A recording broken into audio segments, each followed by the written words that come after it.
నమస్తే. ప్రముఖ ఆధ్యాత్మికవేత్త శ్రీ శ్రీ శ్రీ త్రిదండి రామానుజ అహోబిళ స్వామి గారు ఈరోజు మనతో ఉన్నారు. పలు ఆధ్యాత్మిక విషయాల గురించి ఆయనతో ఈరోజు మాట్లాడదాం. నమస్తే స్వామీజీ. జై శ్రీమన్నారాయణ. అసలు మామూలుగా ఉగాది, శ్రీరామనవమి పర్వదినం గురించి ముందుగా మాట్లాడుకుందాం, ఆ ప్రత్యేకతల గురించి. అయితే అందరూ కూడా ఆంగ్ల నూతన సంవత్సరాన్నే ఒక న్యూ ఇయర్ సెలబ్రేషన్ అని ఇలా జరుపుకుంటూ ఉంటారు. కానీ ఉగాదిని మాత్రం ఒక పండగగానే చూస్తారు. దాన్ని నూతన సంవత్సరంగా ఎందుకని గుర్తించట్లేదంటారు? నిజానికైతే గుర్తించాలి. ఎవరు గుర్తించట్లేదు అంటే పాశ్చాత్య పోకడలు ఎవరికైతే ఎక్కువ ఉన్నాయో వారికి ఎక్కువగా డిసెంబర్ 31 నైట్ ఎక్కువగా సెలబ్రేషన్స్ చేసుకోవడం. జనవరి 1 కూడా ఎవరు చేయరు. 31 నైట్ మాత్రమే అందరూ అనేక రకాలైనటువంటి వాళ్ళకు ఉండేటువంటి భావాల్ని ప్రకటిస్తూ అనేక రకాలుగా సెలబ్రేషన్స్ చేస్తున్నారు. కానీ నిజానికి మన పూర్వులంతా కూడా ఈ చైత్రమాసంలో వచ్చే ఉగాది పండుగనే మనం చేస్తాం. ఏదైనా అర్ధరాత్రి పూట మనం ఎప్పుడు పండగలు చేయం. ఏ పండగైనా చేయాలి అంటే సూర్యోదయానికే మనకి రోజు వస్తుంది. అందువల్ల మనం ఉగాది చైత్రమాసంతో ఆరంభమవుతుంది కనుక చైత్రపాడ్యమి నుంచి దాన్ని మనం నూతన సంవత్సరంగా మనం చేయడం అనేది జరుగుతుంది. అయితే కొంతమంది ఏమంటారంటే ఎందుకు చేయకూడదు, ఆంగ్లనామ సంవత్సరం అన్నీ పాశ్చాత్య సంబంధమైనవన్నీ వాడుతున్నాం కదా, మొబైల్ వాడుతున్నారు, బస్సులు వాడుతున్నారు. మనం ఎప్పుడు కూడా కొత్త సంవత్సరం చేయడం తప్పని మనం అంటల్లా. నువ్వు ఏది చేసుకుంటావో చేసుకో, కానీ ఆరోగ్యకరంగా ఉండాలి, మనిషి సుఖంగా ఉండాలి, ఆరోగ్యం పాడైపోకూడదు, మనిషి దురభ్యాసాలకి లోనై వాడి జీవితానికి ఒక పులి స్టాప్ ఉండకూడదు. ఇప్పుడు చూడండి 31 నైట్ ఎన్ని రకాల వ్యసనాలతో మనుషులు తిరుగుతున్నారు. మనం ఎవరిని కామెంట్ చేయం, ఎవరిష్టం వారిది. కానీ వద్దని చెప్పే పెద్ద దిక్కు కూడా ఎవరో ఒకళ్ళు ఉండాలి కదా. అందుకని మన వాళ్ళు మన సంస్కృతిలో ఉన్న వాళ్ళకి చెప్తూ ఉంటారు మన పెద్దవాళ్ళు, ఒరే అలా తిరగకూడదురా, రాత్రిపూట మంచిది కాదురా. కనీసం వాళ్ళు ఒకవేళ చేస్తూ పగటిపూట చేసుకోగలిగినా బాగుంటుంది. ఎందుకంటే ఇప్పుడు కాలం అనేది అనేక రకాలుగా మన పెద్దలు గణనం చేస్తూ ఉంటారు. ఇప్పుడు మనం చేస్తున్నాం ఉగాది చైత్రమాసంలో. తమిళియన్స్కి కొంచెం అవతల వస్తుంది అనమాట, తమిళ వత్సరాదని. అలాగే కొంతమంది మనకి బారహస్పత్యమానమని బృహస్పతి గ్రహాన్ని ఫాలో అవుతూ చేసేవాడు కొంతమంది ఉంటారు. మనమేమో చాంద్రమానం చేస్తాం, సౌరమానం చేసేవాడు తమిళియన్స్. ఇలాగా ఒక్కొక్కళ్ళు ఒక్కొక్క మానాన్ని, అంటే ఒక కాల మానాన్ని పెట్టుకుని వాళ్ళు చేస్తూ ఉంటారు అన్నమాట సంవత్సరాన్ని. అలా వాళ్ళు చేసేది ఆ సమయంలో. కానీ మనకి ఉగాది చైత్రమాస పాడ్యం అన్నమాట. ఇది మనమే కాదు, శ్రీరంగం లాంటి క్షేత్రాల్లో కూడా రంగనాథుడు తమిళ దేశంలో ఉన్నా అక్కడ ఆ రోజు ఉగాది జరుపుతారు, ఇది రంగనాథుడి దగ్గర. కానీ తమిళంతా చేసేది మళ్ళీ 15 రోజులు దాటి వస్తుంది అన్నమాట వాళ్ళకి మనకి. కానీ నిజానికి మంచి కట్టు బొట్టు, మంచి అలవాట్లు ఇవన్నీ నేర్పేది మన సంప్రదాయం. అందువల్ల మనం నిజానికి చేయవలసిందే ఈ ఉగాది. అయితే ఉగాది అనగానే షడ్రుచుల సమ్మేళనం కాబట్టి అందులో ఉండే గుణాలకి, మనం ఆచరించే విధానాలకి నిత్య జీవితంలో ఏమైనా సంబంధం ఉందా? ఎందుకు ఉండదండి. కొత్త సంవత్సరం రాగానే ఆదాయం ఎంత, నాకు ఎంత ఖర్చు, శత్రువులు ఎవరు, నన్ను పూజించేవారు ఎంతమంది, ఇలా చూడడం అనేది ఒక పరిపాటి. జీవితం అనేది ఎప్పుడు కూడా నన్ను అందరూ పొగడాలి, నన్ను బాగా కీర్తించాలి, ఎప్పుడు నాకు డబ్బే రావాలి, ఇలా అనుకోవడం ఒకటే కాదు. మనిషికి ఎప్పుడు సుఖం కావాలని మనిషి కోరుకుంటుంటాడు. కానీ సుఖం ఒకటే కాదు కదా కావాల్సింది. సమాజంలో సముద్రంలో చూడండి అలలు వస్తూ ఉంటాయి, మళ్ళీ వెనక్కి వెళ్తుంటాయి. జీవితంలో సుఖం కావాలని కోరుకుంటే దుఃఖం వస్తుంది. దుఃఖం చవి చూసిన వాడే విజయం కోసం మళ్ళీ వెంపర్లాడతాడు, నాకు సుఖం కావాలి అనుకుంటాడు. అందువల్ల ప్రతి మనిషికి సుఖం విలువ తెలియాలి, దుఃఖం విలువ తెలియాలి. దుఃఖం విలువ తెలిస్తేనే సుఖం వస్తే అమ్మాయి హాయిగా ఉందిరా అంటారు. ఇప్పుడు చూడండి మేమంతా తిరిగి వచ్చాం ఎండలో తిరిగి వచ్చిన తర్వాత కూర్చుంటే అమ్మ హాయిగా ఉందిరా. ఎప్పుడు నాకు ఆ బాధ తెలిసిందో, గ్రీష్మం యొక్క ప్రభావం తెలిసిందో, ఆ ప్రభావం నుంచి బయటపడి శైత్యం రాగానే ఆహా హాయిగా ఉంది అనిపిస్తుంది. అలాగా దుఃఖం విలువ తెలియాలి. అలా తెలిస్తే సుఖం విలువ తెలుస్తుంది. దాన్నే షడ్రుచుల సమాహారం అని మన పెద్దలు. ఒక్కోసారి జీవితంలో జుగుప్స కలగచ్చు, ఒక్కోసారి తీయగా ఉండొచ్చు, ఒక్కోసారి మంట పుట్టించవచ్చు కారం, ఒక్కోసారి రుచి అంటాం లవణం. ఆ లవణం ఎంత ఉంటే దాని రుచి అంటారు. అది ఎక్కువైతే అది ప్రమాదమే, అది లేకపోయినా రుచి లేదని అంటాం. అందువల్ల ఈ షడ్రుచుల సమాహారం మనం తీర్థం కింద తీసుకుంటాం. ఉగాది పచ్చడి అంటారు. అది తీసుకుని మనిషి ఏం నేర్చుకోవాలి అంటే, నాకు సుఖం వచ్చినా నేను గర్వంతో గంతులు వేయకూడదు. దుఃఖం వచ్చింది, అయ్యో నాకు ఇలా దుఃఖం వచ్చిందే అని చెప్పి కింద పడి డొల్లి ఏడవకూడదు. మనిషి తాను నిలబడాలి. అందుకే ఆ నిలబడడం కోసం, నేర్పడం కోసమే రామచంద్రుడిని ఆరాధిస్తాం ఈ ఉగాది నుంచి శ్రీరామనవమి వరకు. రాముడికి చాలా కష్టాలు వచ్చినాయి, సంతోషం వచ్చింది. సంతోషం వస్తే ఎలా ఉన్నాడు, సుఖం వస్తే ఎలా ఉన్నాడు, ఆయనకి భయం కలిగినప్పుడు ఎలా ఉన్నాడు, జుగుప్స కలిగినప్పుడు ఎలా ఉన్నాడు.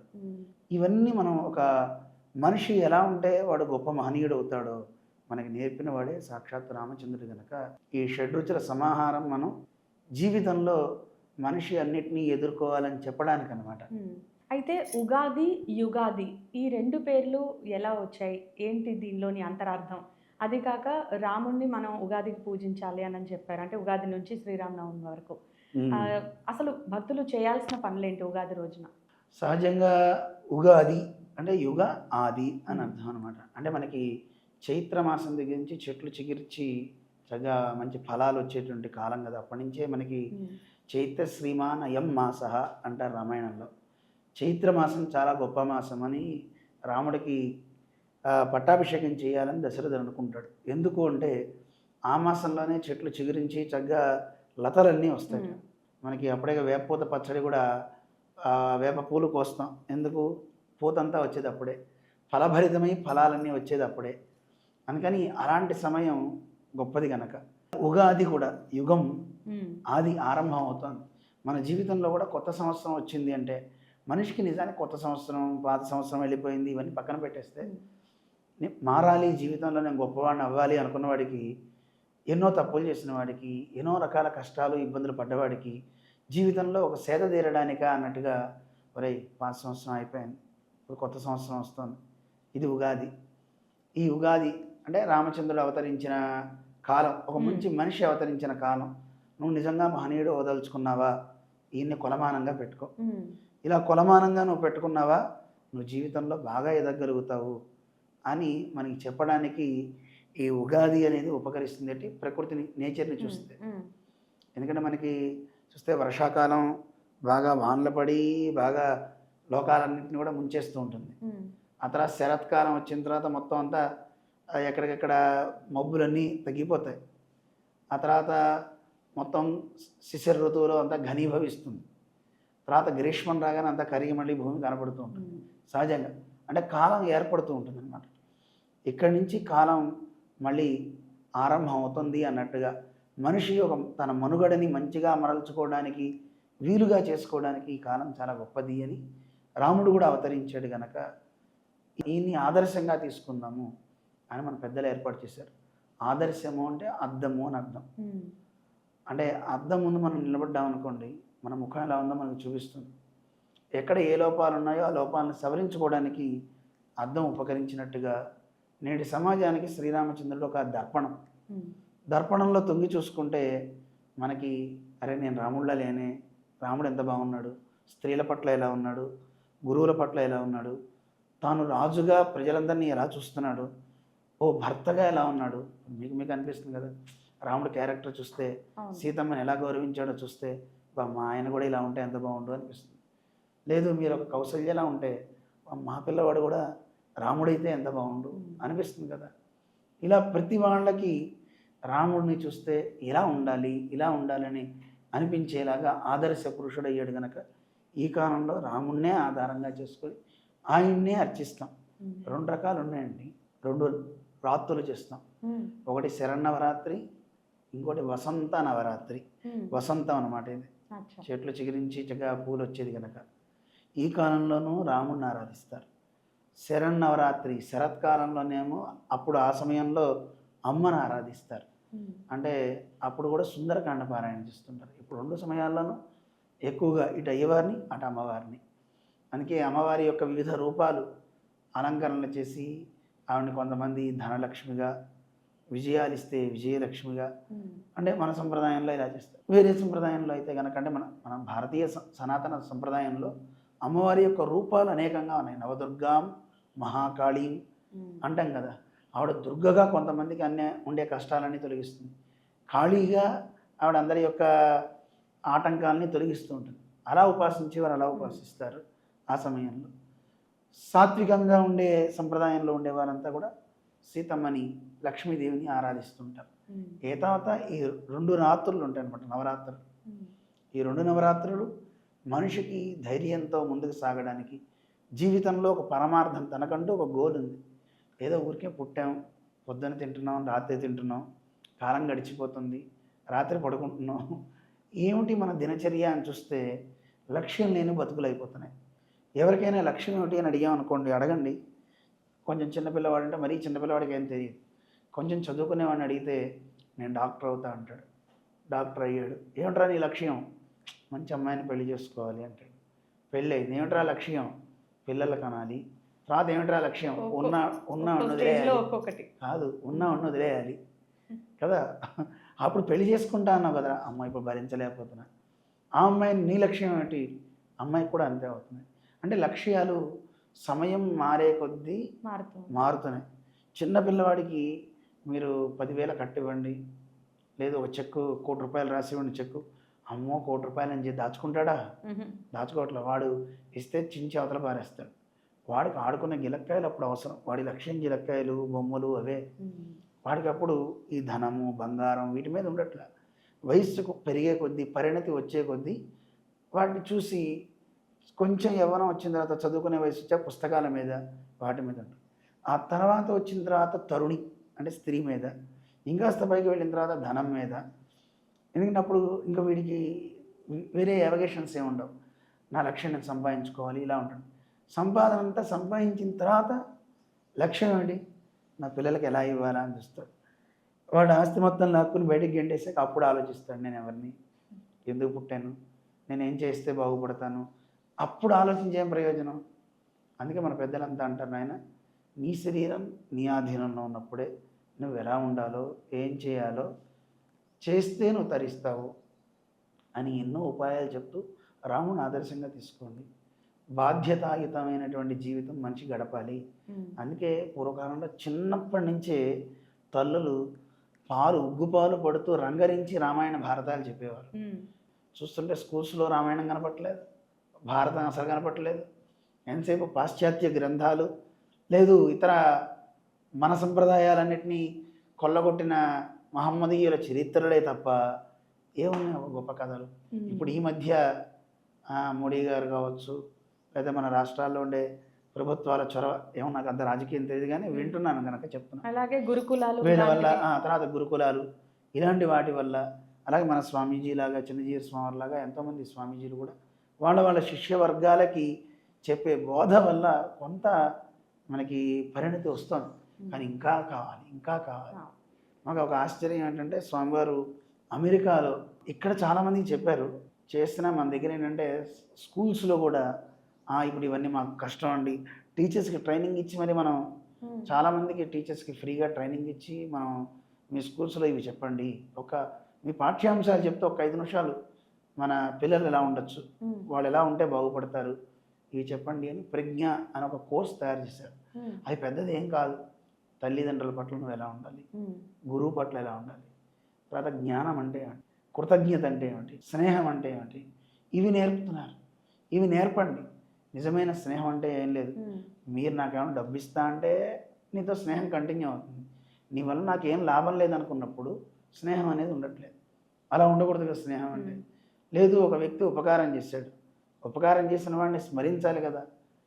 99 ఉపకారాలు మీరు చేస్తారు, ఎప్పుడో పాపం మీరు మంచినీళ్ళు ఇవ్వకుండా పంపించేశారు, అదే కోపం పెట్టుకుంటాడు. కానీ అందుకే రాముని పట్టుకోమంటారు. ఎందుకంటే నా స్మరత్యపకారాణం, అపకారాన్ని అస్సలు స్మరించట రామచంద్రుడు. మీరు ఎప్పుడన్నా అనుకోకుండా మీకోసం మీరు పనిచేస్తే అది ఎదుటివాడికి ఉపకరించింది అనుకోండి, దాన్ని గుర్తుపెట్టుకుంటాట రాముడు. అంటే ఉదాహరణకి మీరు ఇంట్లో లైట్ వేశారు, ఈ దారి గుండా ఎవరు వెళ్తున్నారు, ఆ కాంతి రోడ్డు మీద పడింది, అక్కడే పెద్ద గుండు ఉంది, నేను వెళ్తున్నా, చూసి అమ్మ బాబోయ్ ఒక్క అడుగు వేస్తుంటే గుండెలో పడేవాడిని, ఎవడో మహానుభావుడు లేదా ఏ మహాతల్లో లైట్ వేసింది, నేను బయటపడ్డాను అని పక్క నుంచి వెళ్ళిపోయాను. నిజానికి నేను గుండెలో పడకుండా లైట్ వేశారా, లేదా మీకోసం వేసుకున్నారా? చెప్పండి. మీకోసం మీరు ఇంట్లో లైట్ వేసుకున్నారు, కానీ అది ఎదుటి వ్యక్తికి ఉపకరించింది, అదొక సుకృతం అంటారు. అలాంటిది రాముడికి కనుక ఉపకారం అయింది అనుకోండి, రాముడికి ఎవరన్నా అనుకోకుండా చేస్తే అది రాముడు గుర్తుపెట్టుకుంటాడు. కృతేన ఏకేన తుష్యతి. ఒక్క ఉపకారం చేస్తే దాన్ని గుర్తుపెట్టుకుంటాడు. మిగతా ఈ రాముడి విషయంలో 99 అపకారాలు చేసినా వాడు మర్చిపోతాడు. కానీ మన లోకంలో విరుద్ధం. మనకి 99 ఉపకారాలు చేసి ఒక్క అపకారం చేస్తే అపకారాన్ని గుర్తుపెట్టుకుంటాం, ఉపకారాలన్నీ మర్చిపోతాం. అందుకే రాముడు కావాలి అంటారు. ఇక ఉగాది రోజున పంచాంగ శ్రవణం అనేది ఒక వేద పండితుడి ద్వారా ఎందుకు మనమే చదువుకోవచ్చు కదా అనే వాళ్ళకి మీరేం చెప్తారు? అది కాక ఉగాది రోజునే అసలు ఆ రాశి ఫలాలు కానీ ఏవైనా తెలుసుకోవడం అనేది ఆనవాయితీ. కానీ ఇప్పుడున్న పరిస్థితుల్లో మీరు చూస్తున్నారు అన్నీ ముందుగానే మనకు వచ్చేస్తూ ఉన్నాయి. ఈ సంవత్సరం అంతా కూడా ఉగాదికి ముందే అన్నీ తెలిసిపోతున్నాయి. సో ఎలా చూడాలి?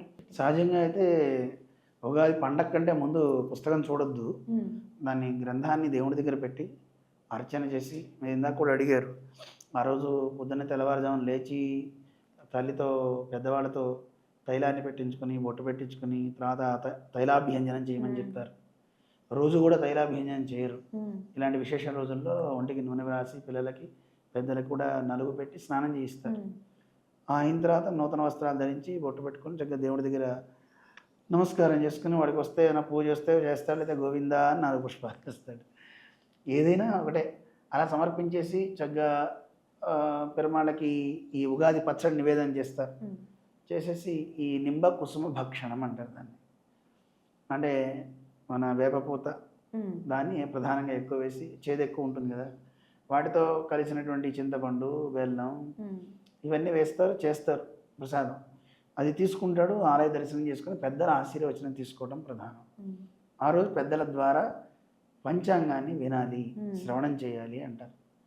ఈ పంచాంగం ఎందుకు వినాలి అంటే, పంచాంగంలో 5 ఉంటాయి. తిథిర్ వారంచ నక్షత్రం యోగ కరణమేవచ అని. ఈ పంచాంగంలో ఈ 5 తెలుసుకుంటే, తర్వాత పంచాంగంలో ఉండే విశేషాలు తెలుసుకుంటే మనిషి వాడి ఎదుగుదలకి అది సోపానం అవుతుంది. ఎందుకంటే పంచాంగంలో మన వాళ్ళు చెప్తారు, అబ్బాయి నీకు ఈ సమయంలో అంటే ఏ ఏ రాశిలో ఏ గ్రహ సంచారం జరుగుతుందో ఆ సంచారం, మీరు ఇందాక అన్నట్టు మనం పుస్తకం చదివితే మనకేం తెలియదు. ఇప్పుడు చూడండి, అష్టమంలో రాహు ఉన్నాడు, లగ్నంలో ఈయన ఉన్నాడు, ఏమిటో మనకేం తెలుస్తుంది? అది ఇప్పుడు మీరు అన్నట్టు పండితులు అనుకోండి, కాస్త అవగాహన ఉండి దాని మీద జ్ఞానం ఉందనుకోండి చెప్తాడు. తర్వాత జ్యోతిష్యం అనేది ఎగ్జాక్ట్గా ఇది ఇలా జరుగుతుంది అని చెప్పేది కూడా కాదు. ఒక బహుశా ఇది జరగచ్చు. ఇప్పుడు రోడ్డు మీద వెళ్తుంటే ఒక బోర్డు పెడతారు, ప్రమాదము జరుగు స్థలము అని. ఎందుకు? ఎక్కువ ప్రమాదాలు అక్కడే జరుగుతున్నాయి అనుకోండి, అక్కడ ఆ రోడ్డు దగ్గర అది పెడతారు, నాయన నెమ్మదిగా వెళ్ళు, ఇక్కడ యాక్సిడెంట్స్ జరిగే జోన్ ఇది అని పెడతారు. అలాగా మన జాతకంలో కూడా చెప్పే ఋషులంతా ఏం చేశారంటే, ఈ గ్రహ సంచారం ఇలా ఉన్నప్పుడు, ఇదే సమయంలో ఇంకో కోణంలోంచి ఈ గ్రహాలు చూస్తున్నప్పుడు మనుషులకు కానీ, దేశానికి కానీ, జంతువులకు కానీ ఏ ఏ అపాయాలు జరుగుతాయో ఆ జరిగినవి చూసి అది రికార్డ్ చేస్తారు. అది ఒకసారి కాదు, 1కి 10 సార్లు అలా జరుగుతుంది అని చూస్తే ఇది తప్పకుండా ఇది అయ్యే యోగం ఉంటుంది అని రాస్తారు. అది ఒక సూచన, బహుశా ఇలా అవ్వచ్చు, జాగ్రత్తగా ఉండు అని మనకు ఒక సూచన చేస్తారు. ఆ సమయంలో మనం నిదానంగా ఉన్నాం అనుకోండి, ప్రమాదం ఏమి ఉండదు. నాకు ఎదురు లేదనుకుంటే వాడు అక్కడ లేకుండా పొందాడు. అందుకని ఏ సమయంలో అయితే కనుక నువ్వు కొంచెం తగ్గుండబోయి అని చెప్పారో ఆ సమయంలో వాడు దైవస్మరణ చేసుకుంటూ ఉంటే అది చాలా అవసరం, మంచిది.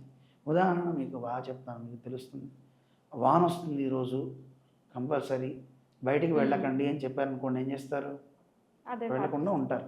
కానీ అర్జెంటుగా వెళ్ళాలి, కానీ తడిసిపోకుండా జాగ్రత్త పడతారు. రెయిన్ కోట్ వేసుకుంటారో లేకపోతే గొడుగు వేసుకుంటారో, ఏదో ఒక దానివల్ల ఎఫెక్ట్ కాకుండా కావాల్సినవన్నీ చర్యలు తీసుకుంటారు. మనం కూడా ఏ పని చేసినా పరమాత్మ ఆనందం కోసం చేస్తే ఆ విషయం కూడా వాడిని ఏం చేయలేదట. కానీ ఆ నమ్మకం ఉండాలిగా, నమ్మకం ఉండాలి.